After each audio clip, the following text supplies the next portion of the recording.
na carta de Paulo aos Colossenses, capítulo 3.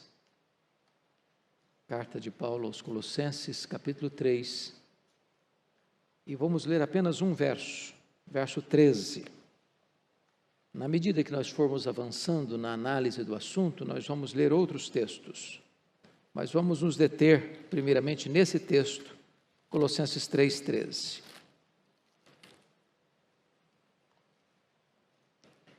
O apóstolo Paulo diz o seguinte: suportai-vos uns aos outros, perdoai-vos mutuamente, caso alguém tenha motivo de queixa contra outrem.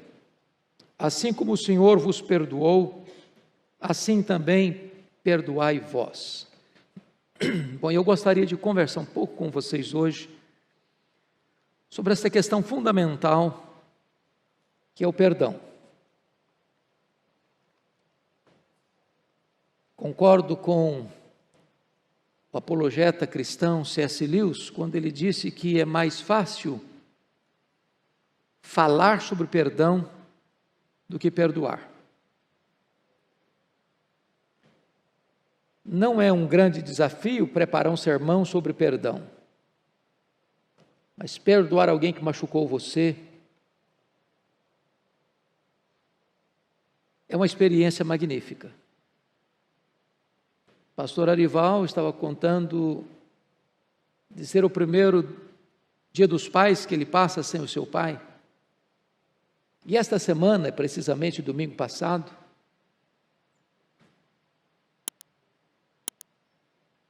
fizeram 38 anos que um irmão meu foi assassinado. E o tempo não é capaz de curar isso.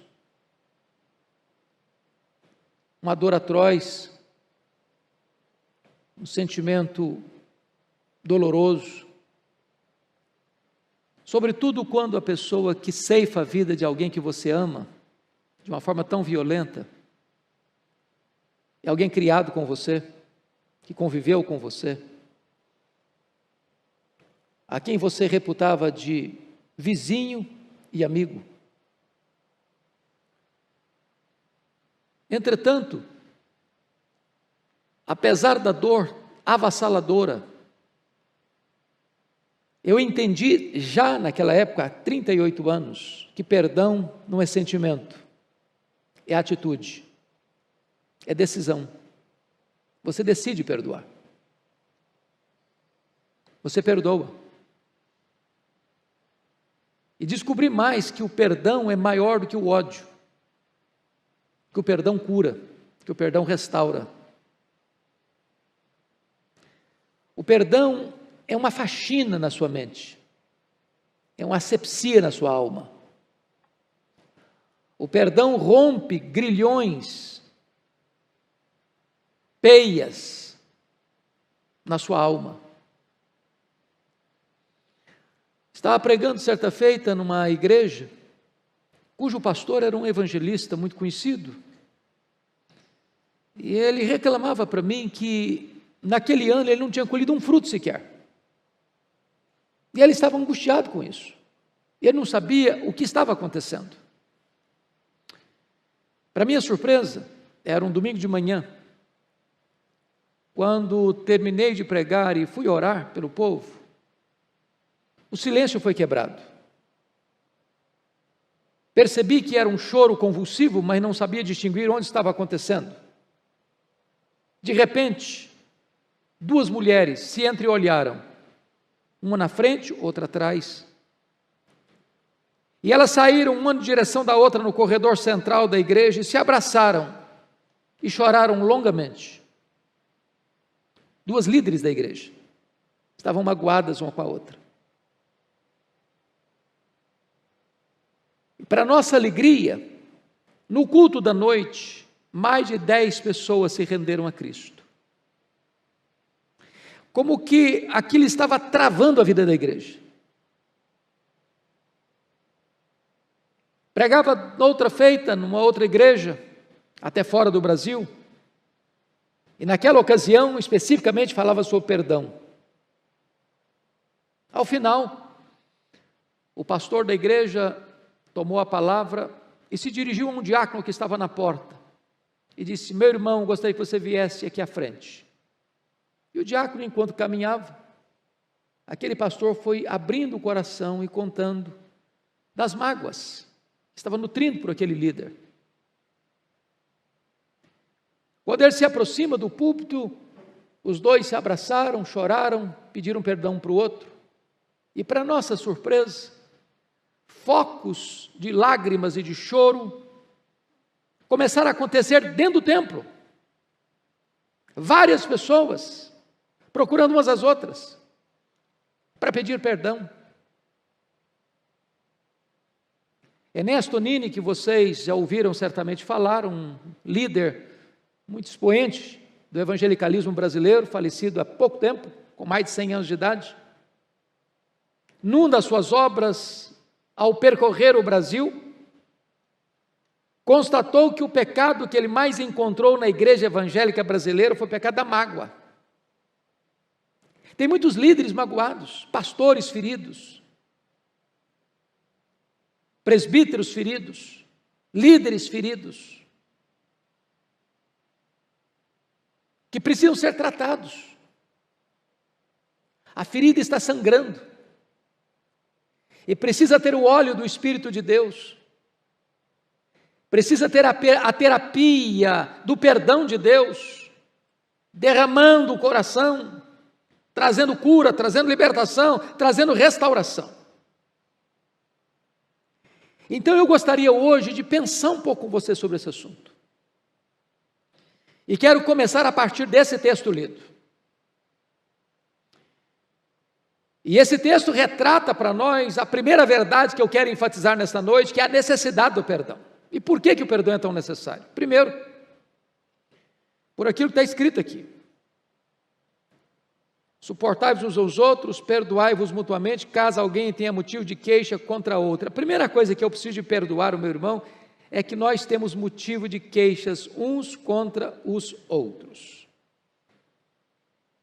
Isso é um fato, isso não é uma mera possibilidade.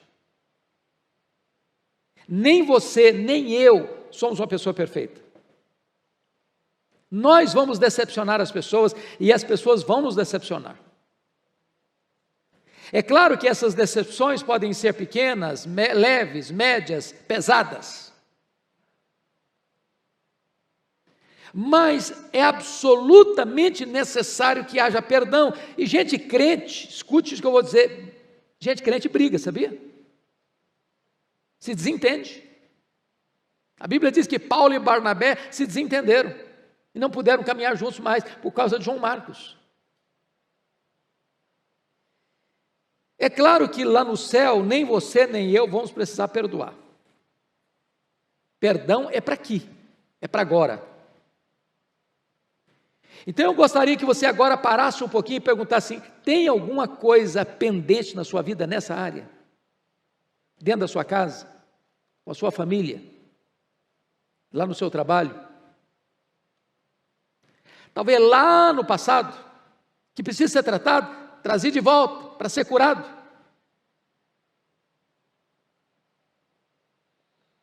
Mas por que é necessário perdoar? Primeiro, amado, que se você é crente, você recebeu uma nova vida. E guardar mágoa não combina com essa nova vida que você recebeu. Eu não estou dizendo que se você é crente, você não está sofrendo injustiça. Penso, por exemplo, no caso de José, que sofreu 13 anos até ser honrado no Egito. Mas antes de encontrar os seus irmãos, a decisão de perdão já estava no seu coração, porque quando nasceu o primeiro filho, ele botou o nome no menino de Manassés: o Senhor me fez esquecer. É uma decisão. A decisão que Jesus toma na cruz: Pai, perdoa-lhes porque não sabem o que fazem. A decisão que o diácono Estevão toma quando é apedrejado: Senhor Jesus, não lhes imputes esse pecado. Se você é crente, meu irmão, você precisa perdoar. Faz parte da natureza da vida que você recebeu. Mas por que você e eu devemos perdoar? Nós devemos perdoar porque nós fomos muito perdoados. O texto diz assim, confira de novo comigo, está escrito: assim como o Senhor vos perdoou, assim também perdoai vós. Bom, talvez a pergunta que você devia fazer para o seu coração hoje é essa: qual o tamanho do perdão que você recebeu de Deus? Quanto Deus perdoou você? Como Deus perdoou você? Até quanto Deus perdoou você? Você tem consciência disso? Como você era? Quem você era? Quem você é agora? O que Deus fez na sua vida? Como Ele cancelou sua dívida, como Ele perdoou seu pecado. E a Bíblia diz que Deus pega o nosso pecado e lança para trás das suas costas. Que Deus pega o nosso pecado e com uma névoa Ele desfaz. Ele pega o nosso pecado e afasta de nós o nosso pecado, como Ele afasta o Oriente do Ocidente. Como Ele pega o nosso pecado e joga lá nas profundezas do mar. E talvez, como o Corey ten Boom disse, bota uma placa depois, é proibido pescar aqui. Assim como você recebeu esse grande perdão, você deve perdoar. E Jesus ilustra isso com a parábola, chamada parábola do credor incompassivo, que é uma das mais ricas parábolas das Escrituras sobre essa questão do perdão. Do homem que devia 10.000 talentos e foi perdoado. E hoje, pastor Arival, eu estava em casa pensando neste assunto, resolvi examinar melhor isso, porque 10.000 talentos era uma cifra astronômica no primeiro século que nenhum cidadão podia dever. Um talento são 35 quilos de ouro, 10.000 talentos são 350 mil quilos de ouro. Eu não sei se você é do ramo, mas sabe quanto está valendo hoje? 9 de agosto, 1 grama de ouro. Se são 350 mil quilos, são 350 milhões de gramas. Cada grama hoje vale R$ 356,02.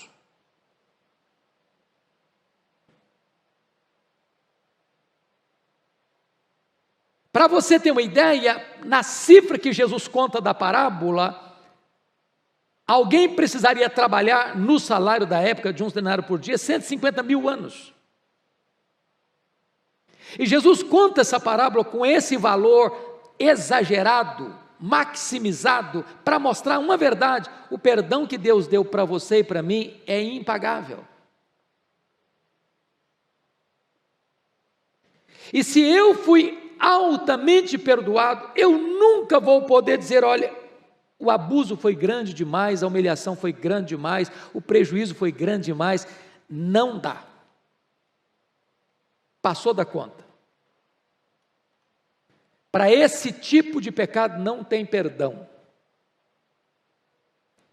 E a Bíblia então nos retoma e diz assim: assim como Deus em Cristo vos perdoou, assim também perdoai vós. Você e eu não temos desculpa, não temos. Até porque, se você não perdoar, você não pode orar. Não pode orar. Está lá em Marcos 11:25. Não pode orar, suas orações não vão funcionar.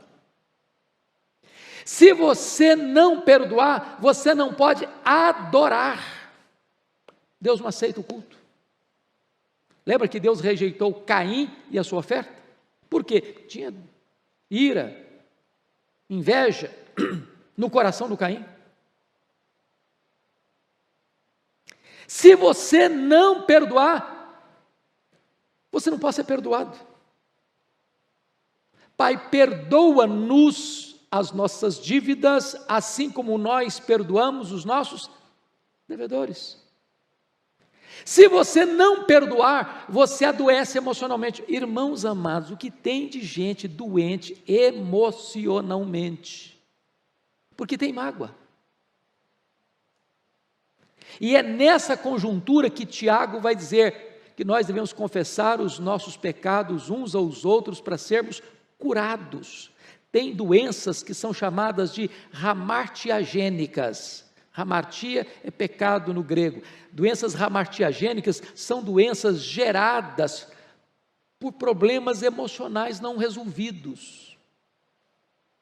A Organização Mundial de Saúde diz que mais de 50% das pessoas que passam pelos hospitais tratam-se de doenças psicossomáticas, doenças de fatores que problemas, mágoas, feridas, angústias da alma que não são resolvidas. Se você não perdoar, você é entregue aos flageladores, você não tem paz. Você vive numa masmorra emocional. Então esse é o primeiro ponto desse texto. Perdão é uma necessidade. Mas deixa eu ir para outro texto com você. Vá comigo para Mateus 18. Mateus 18. Porque ali Jesus aborda um outro aspecto desse assunto. Agora não é mais a necessidade. Agora é a medida desse perdão. Versículo 21 e 22. Você pode ler comigo em voz alta? Vamos juntos? Então Pedro, aproximando-se, lhe perguntou: Senhor, até quantas vezes meu irmão pecará contra mim, que eu lhe perdoe? Até 7 vezes? Respondeu-lhe Jesus: Não te digo que até 7 vezes, mas até 70 vezes 7. Bom, é claro que quando Pedro faz essa pergunta, ele queria talvez receber um elogio de Jesus. Senhor, até quantas vezes? Até 7 vezes? Pedro, parabéns, você é um homem muito crente, muito piedoso. Você está pensando num nível muito elevado. Jesus quebra Pedro pelo meio, desconcerta o Pedro e nos deixa perplexos. Quando ele diz: ô Pedro, não é até 7 vezes, é até 70 vezes 7. E claro que Pedro não tinha feito Kumon, nem tinha uma calculadora na mão. Mas talvez ele era um pescador que vendia os seus peixes no mercado e sabia fazer conta rápido. Claro que Jesus não está falando de 490 vezes. O que Jesus está dizendo é que você deve perdoar ilimitadamente.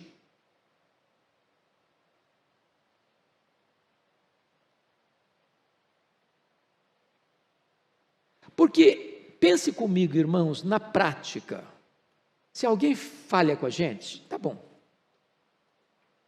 tudo bem, está relevado, ok. Aí a pessoa falha de novo. Você já diz: está bem, já com a cara meio amarrada. Se ela, desculpa da expressão, se ela pisar na bola a 3ª vez, você já está com raiva dela. Bom, antes de chegar em 7 vezes, você já não quer ver a cara dela mais. Honestamente, não é assim que acontece com a gente? Agora vamos parar um pouquinho para pensar. Imagine que eu chego para Deus: Senhor, pequei, Senhor. Tá bom, filho. Você está arrependido? Estou, Senhor. Perdoado. Aí amanhã: ó Senhor, eu pequei, Senhor. Imagine você que, chegando à 7ª vez, eu falo: meu filho, agora você se vira para lá. Não me preocupe mais não. Quero nem ver sua cara mais. O que seria de você, o que seria de mim, se Deus fizesse isso com a gente?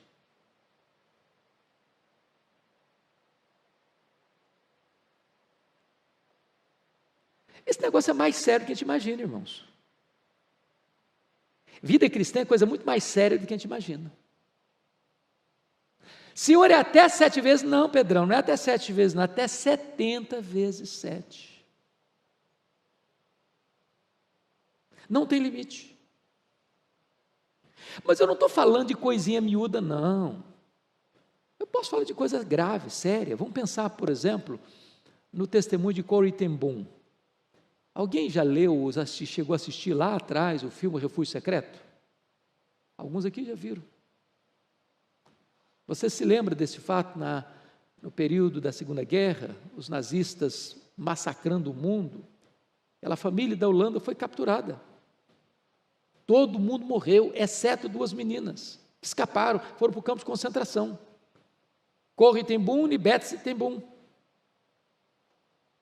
A Betsie sofreu torturas terríveis nas mãos de um soldado nazista, ela que já estava frágil, fraca, doente, com escassez de pão, com torturas mentais e corporais, e esse soldado nazista matou a Betsie na frente da sua irmã.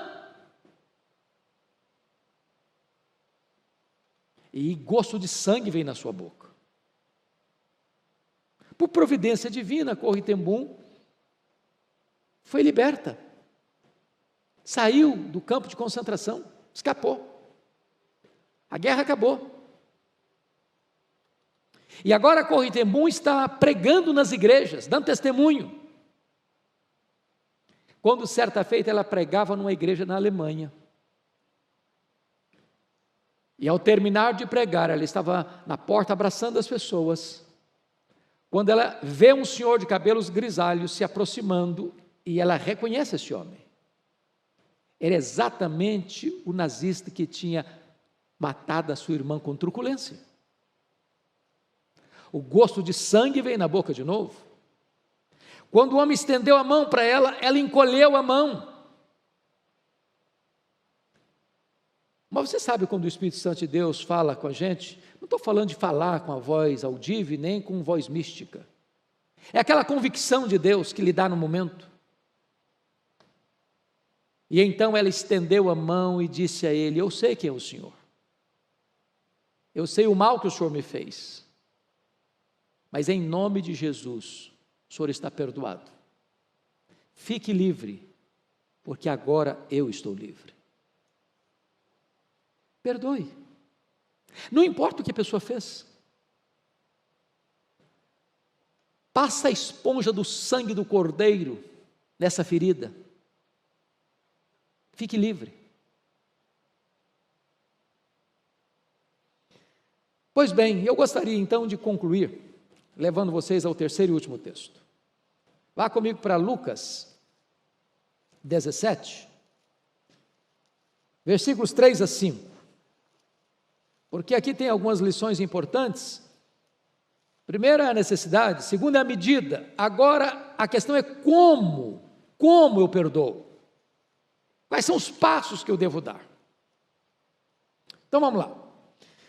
17:3 diz assim de Lucas: acautelai-vos, se teu irmão pecar contra ti, repreende-o, se ele se arrepender, perdoa-lhe. Se por 7 vezes no dia pecar contra ti, e 7 vezes vier ter contigo dizendo, estou arrependido, perdoa-lhe. Então disseram os apóstolos ao Senhor, aumenta-nos a fé. Bom, primeiro passo, cautela, acautelai-vos. Por que cautela? Porque não se trata desse assunto perdão sem envolver gente machucada. Então, você não vai a um médico com o braço quebrado e ele dá murro no seu braço. Tem que tratar com jeito, com tato, porque está o quê? Quebrado. A gente tem que ter cuidado para não abrir mais a ferida ainda. Ou não usar, numa expressão bem brasileira, uma marreta de 5 quilos para pregar uma taxinha. Uma força desproporcional ao problema. Vá com cautela. Porque tem gente que até no ato de pedir perdão ou de perdoar, manifesta a sua arrogância.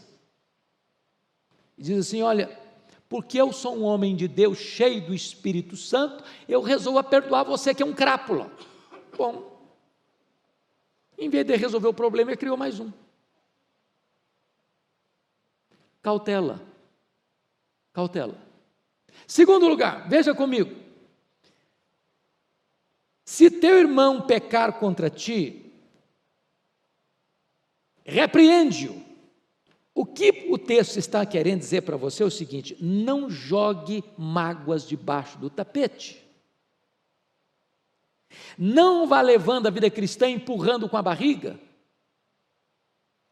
Trate do assunto. Há um ditado brasileiro que é muito comum: é melhor você ficar vermelho 10 minutos do que amarelo a vida inteira. Resolva o assunto. Com isso, Jesus está querendo dizer que silêncio não é sinônimo de perdão e que o tempo não cura essa ferida. Gangrena a ferida. Então vá lá e converse, vai lá e trate do assunto. Terceiro, o que está escrito aí no verso? Se ele se arrepender, perdoa-lhe. Mas note você, se o teu irmão pecar contra ti, vai a ele, não vai ao vizinho, não vai ao pastor, não vai ao presbítero, não vai ao diácono, não vai ao colega, não vai à turma, gente, fulano fez coisa errada comigo. Não, trate com ele, resolva o assunto lá. Resolvido o assunto, acabou. Não bota no ventilador, não. Desculpe, irmãos, não bota nas redes sociais, não. Se o teu irmão pecou contra ti, vai a ele, não é a mulher dele, não é o filho dele, não é o pai dele, não é a vizinhança dele, vai a ele, trata do assunto. Se ele se arrependeu, está resolvido, perdoa. Agora, notem comigo, que chega no versículo 4, o que Jesus está dizendo aí é tão chocante, é tão fora da realidade do sentimento humano, que nós chamaríamos de um perdão ilimitado. Confira aí, versículo 4. Se por 7 vezes no dia pecar contra ti, e 7 vezes, está implícito, no dia vier ter contigo, dizendo, estou arrependido, perdoa-lhe. É claro que Jesus, assim como na parábola do credor incompassivo, usa uma cifra astronômica, aqui ele usa uma realidade impossível. Eu não conheço nenhum caso de alguém furar com você deliberadamente 7 vezes num dia só. E 7 vezes reconhecer o erro e vir pedir perdão. Eu não conheço nenhum caso. Mas Jesus usa esse caso exagerado exatamente para dizer uma coisa: ainda que aconteça esse fato exagerado, perdoe ilimitadamente. Ilimitadamente.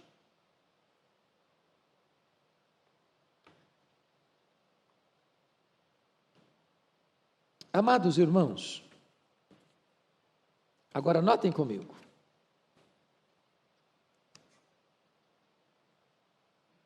Vamos pensar em perdão. Há 2 coisas importantes aqui. Existe o perdão unilateral e existe o perdão bilateral. O que é o perdão unilateral? Imagine que alguém faça mal para você. Você resolveu perdoar essa pessoa e perdoar essa pessoa, mas ela não quer, ela deliberadamente não quer nada com você. Está resolvido. Você tirou aquela ferpa venenosa do seu coração. É problema dela. Como diz Paulo lá sobre a questão do Alexandre o latoeiro, que causou muitos males, o Senhor lhe dará paga das suas obras. Mas você perdoa, não guarda mágoa. Entrega para Deus. Seu papel é perdoar, pagar o mal com o bem e entregar para Deus. Agora, em havendo possibilidade, restaure a relação. Lembra o que aconteceu no ensaio do discurso do filho pródigo? Ele ensaiou um discurso: eu vou chegar lá e eu vou falar para meu pai: pai, eu pequei contra ti, pequei, etc e tal, então faz o seguinte, eu digno de ser filho eu não sou mais, então me trata como um dos teus trabalhadores, jornaleiros, e você está feliz com isso. Mas o pai diz: não, você é filho, vou trazer roupa nova, vou trazer anel, vou trazer sandália, vou fazer uma festa, vou restaurar, meu filho, a nossa relação anterior. Não é plenamente cristão você dizer, eu te perdoo, mas você para lá e eu para cá.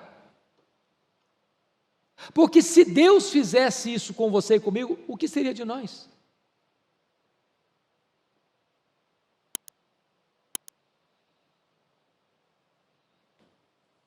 Agora, os discípulos então ficaram muito chocados com a intensidade da fala de Jesus. E responderam no versículo 5 o seguinte: então disseram os apóstolos ao Senhor, aumenta-nos a fé. O Senhor está num padrão tão alto, tão alto, tão alto, não dá para nós, Jesus. Dá para nós não. Então, ou o Senhor aumenta-nos a fé, ou então não dá para perdoar o jeito que o Senhor está mostrando. E aqui que eu quero fechar minha fala dizendo o seguinte, irmãos: você e eu não perdoamos porque nós somos bonzinhos. Eu perdoo porque tive uma criação maravilhosa, meus pais foram maravilhosos, eu tive uma formação magnífica, eu sou uma pessoa espetacular. Para com isso. Para com esse discurso. Perdão é obra da graça. Naturalmente, a nossa vontade é dar o troco, pagar na mesma moeda.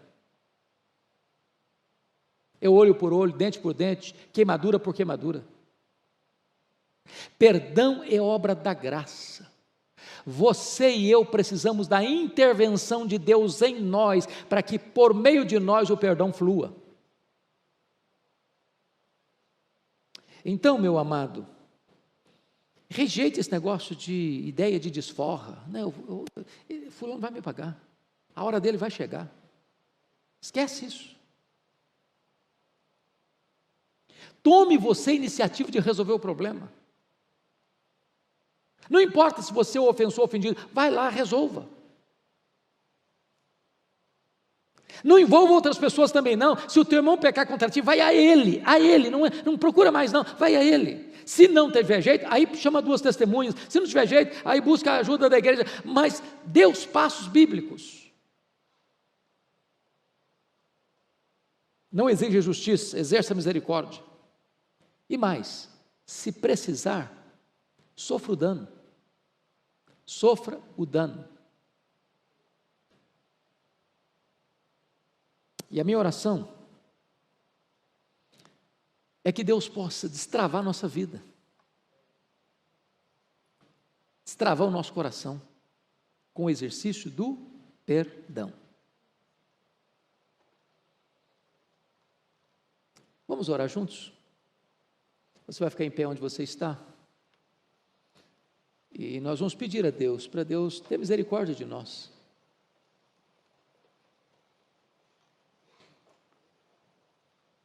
Se tem alguma pendência na sua vida nesta área, antiga ou recente,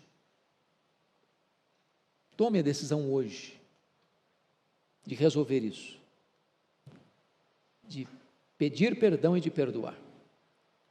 Faz uma asepsia na sua alma, uma faxina na sua mente, para que o seu coração hoje saia daqui livre para a glória de Deus. Senhor, nós cremos na Tua palavra. Esta palavra é viva, é eficaz. É claro que nós, por nós mesmos, não podemos cumprir as exigências da Tua palavra. Mas nós te pedimos, aumenta-nos a fé, reveste-nos com o poder do Teu Espírito, conceda-nos o mesmo sentimento que houve também em Cristo Jesus, e ajuda-nos a perdoar uns aos outros, assim como Tu nos perdoaste em Cristo Jesus. Deus, se há alguém aqui hoje com alguma mágoa no coração, alguma dor, ou se há alguém aqui, meu Deus, ou nos assistindo pela internet, que foi ferida na alma, nas emoções, no corpo, sofrendo abusos na infância, violência doméstica, que foi massacrada psicológica e emocionalmente, e que carrega esses traumas, essas dores, essas feridas emocionais, que nesta noite seja um tempo de cura, que as algemas se rompam, que os grilhões se quebrem, e que esta a masmorra seja aberta, para que haja libertação e cura emocional e saúde emocional e sobretudo a bênção plena e maiúscula do teu Espírito jorrando sobre este coração. Assim oramos, Deus, em nome de Jesus. Amém.